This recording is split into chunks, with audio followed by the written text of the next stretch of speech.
Makanya kalau di Lebaran, kalau mau beli baju tuh, memang nggak beli baju, nggak mama macam pakai baju ya seragam ini aja kata mama. Sedih, tapi lebih apa ya, tenang bermasyarakat, ya membantu gitu masyarakat. Pas kita tuh menangani pasien gitu ya, yang hampir gagal mudik terus mereka jadi bisa melanjutkan perjalanan, itu seneng banget sih.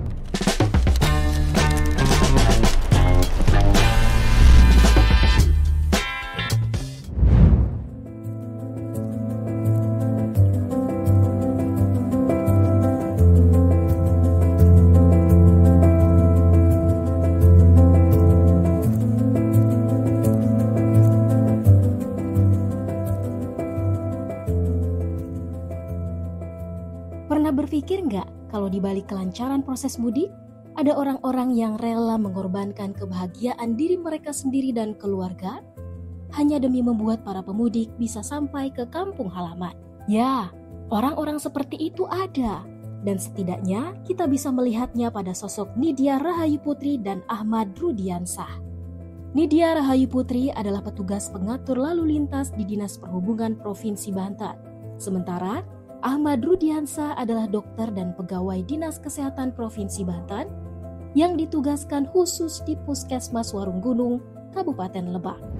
Nama saya Nidya Rahayu Putri, rumah di Cimuncang, kelurahannya Cimuncang, Kota Serang, sebagai ibu rumah tangga. Kalau di rumah, kalau di sub, Gatur Lalin. Nidya sudah menjadi petugas pengatur lalu lintas sejak tahun 2017. Setiap lebaran, dia bertugas mengatur lalu lintas saat arus mudik dan arus balik. Kecintaannya pada profesi sebagai pengatur lalu lintas membuat Nidya rela berpisah dengan keluarganya demi memastikan pemudik aman. Saat takbir hari raya berkumandang pun, keluarganya berada di rumah, sementara dirinya berada di lapangan. Sedih memang ia rasakan. Namun, saat berhasil membantu para pemudik, dia merasakan kebahagiaan mendalam yang mengalahkan rasa sedih itu. Sedih sih, sedih, tapi lebih apa ya, tenang bermasyarakat, ya membantu gitu masyarakat.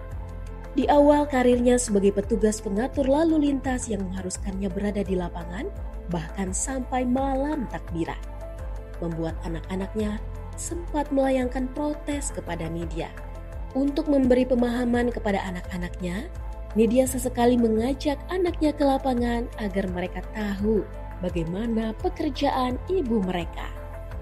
Iya, protes. Cuma kadang saya bawa anak tempat lokasi gatur harian gitu ya.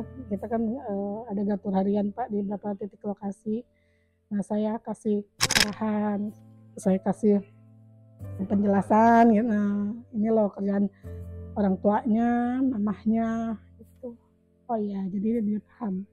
Jadi setiap tahun dia tidak pernah komentar. Karena tahu saat lebaran akan berada di lapangan, Nidya kerap tidak membeli baju lebaran ketika dia berbelanja baju lebaran untuk anak-anaknya. Baginya, pakaian dinas sebagai pengatur lalu lintas yang dikenakan sudah cukup sebagai baju lebaran. Makanya kalau di lebaran, kalau mau beli baju tuh, memang nggak beli baju, nggak mama macam pakai baju ya seragam ini aja kata mama. Momen bersama keluarga biasanya hanya dirasakan sekejap oleh Nidya. Di tengah-tengah tugas sebagai pengatur lalu lintas, Nidya biasa izin untuk melaksanakan salat Idul Fitri bersama keluarga.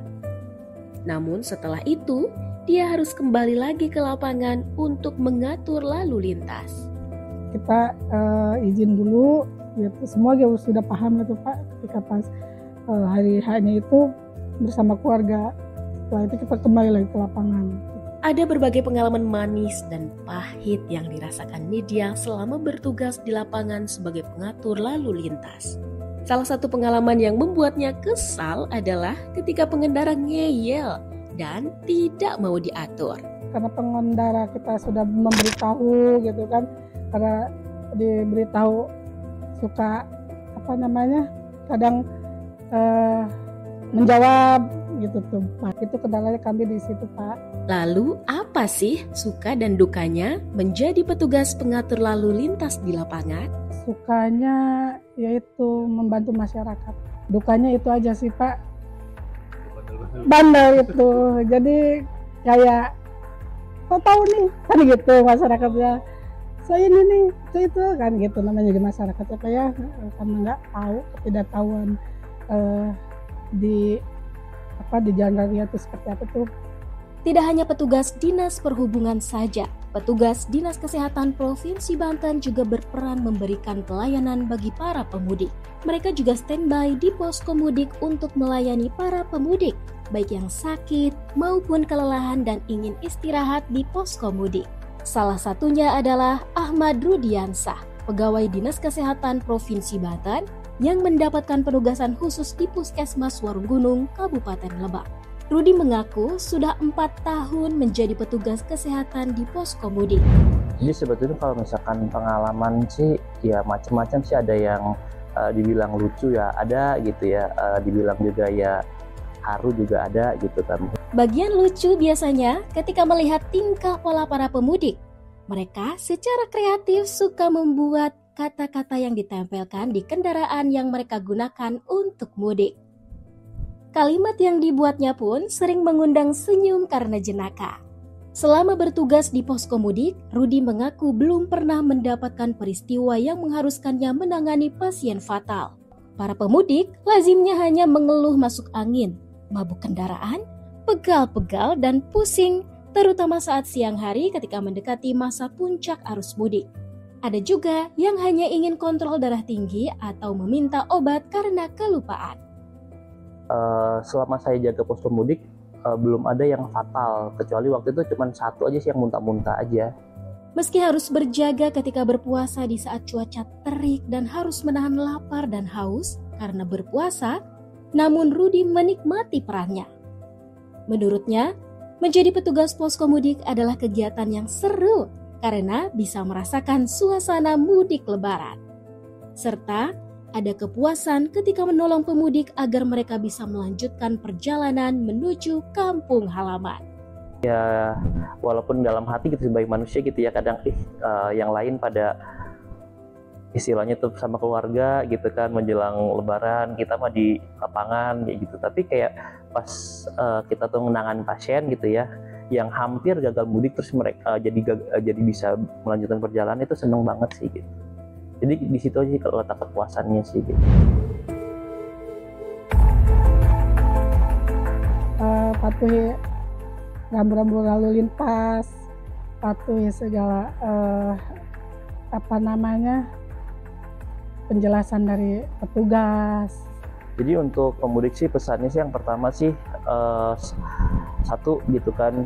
Jadi posko kesehatan itu digunakan itu bukan untuk hanya memeriksa kesehatan, tapi kalau saat pemudik merasa kelelahan bisa mampir.